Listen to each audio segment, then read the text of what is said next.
Mega DSC పెట్టి ఉద్యోగాలు ఇచ్చాం. 16,500 మందికి ఉద్యోగాలు ఇచ్చాను. ఈ విషయంలో మీరు గుర్తుపెట్టుకోవాలి.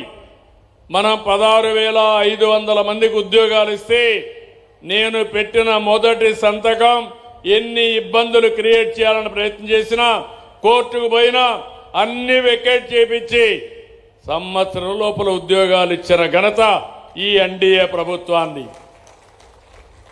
నిన్న మొన్న చూశారు, పరీక్షలంటే తెలియని వాళ్ళు, ఎట్లా పెడతారో తెలియని వాళ్ళు, రిజర్వేషన్ తెలియని వాళ్ళు కావాలని బురదజల్లే కార్యక్రమాన్ని తీసుకున్నారు. నేను ఒకటే చెప్తున్నా, నేను ముఖ్యమంత్రిగా ఉన్నంత వరకు ఎవడైనా తోక తిప్పి ఎక్కడైనా తప్పు చేస్తే నడి బజార్లో నిలబెడతాను తప్ప ఎవరిని వదిలిపెట్టనని మరొకసారి మీ అందరికీ హామీ ఇస్తున్నా. యువత గుర్తుపెట్టుకోవాలి, మీరు కష్టపడ్డారు, లక్షల మంది పరీక్షలు రాశారు. అంత మునుపు చెప్పారు జాబ్ క్యాలెండర్ ఇస్తామని. జాబ్ క్యాలెండర్ ఇవ్వలేదు కదా, నిరుద్యోగులకు దగా చేశారు. నేను వచ్చిన తర్వాత ఉద్యోగాలు ఇస్తామని ఉద్యోగాలు ఇచ్చాం. మళ్ళీ ఈ సంవత్సరం కూడా జాబ్ క్యాలెండర్ ఇచ్చాం. ఇది చూసిన తర్వాత భయపడిపోయి ఏం చేయాలనో దిక్కుదోచకుండా అతని చరిత్ర, గొడ్డలి పార్టీ చరిత్ర మీరు చూస్తుంటారు. అన్ని తప్పుడు ప్రచారాలు, నేరాలు, ఘోరాలు చేసి ఎదుట వాళ్లపైన వేసే పరిస్థితి.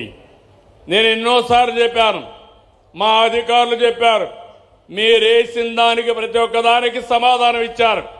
మీరు ఇప్పుడు చేయాల్సింది, మీకు రాజకీయాలు చేసే అర్హత కావాలంటే మీరు స్పష్టంగా చెప్పాలి, ప్రజలకు అపాలజీ చెప్పాలి, నిరుద్యోగుల్ని క్షమించమని మీరు చెప్తే తప్ప మీరు ఈ రాష్ట్రంలో మనుగడ సాధించడానికి వీలు లేదని మరొకసారి మీ అందరి ద్వారా విజ్ఞప్తి చేస్తున్నా. అంటే వాళ్ళకి అలవాటు అయిపోయింది. ఆ రోజు మీరు చూశారు, నేనే ముఖ్యమంత్రి, బాబాయిని చంపేసి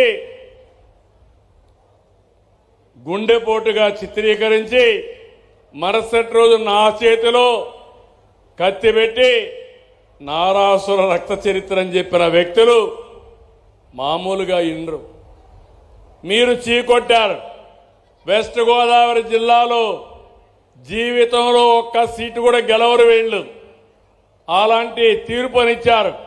ఇప్పుడు ఇలాంటి పనికి పాలిన పనులు చేసి ముందుకు పోయే పరిస్థితికి వస్తున్నారు. నేను అందుకే మిమ్మల్ని అందరినీ ఒకటే కోరుతున్నాను, ఇలాంటి వ్యక్తులకి ఎప్పటికప్పుడు మీరు కూడా బుద్ధి చెప్పాల్సిన అవసరం ఉంది.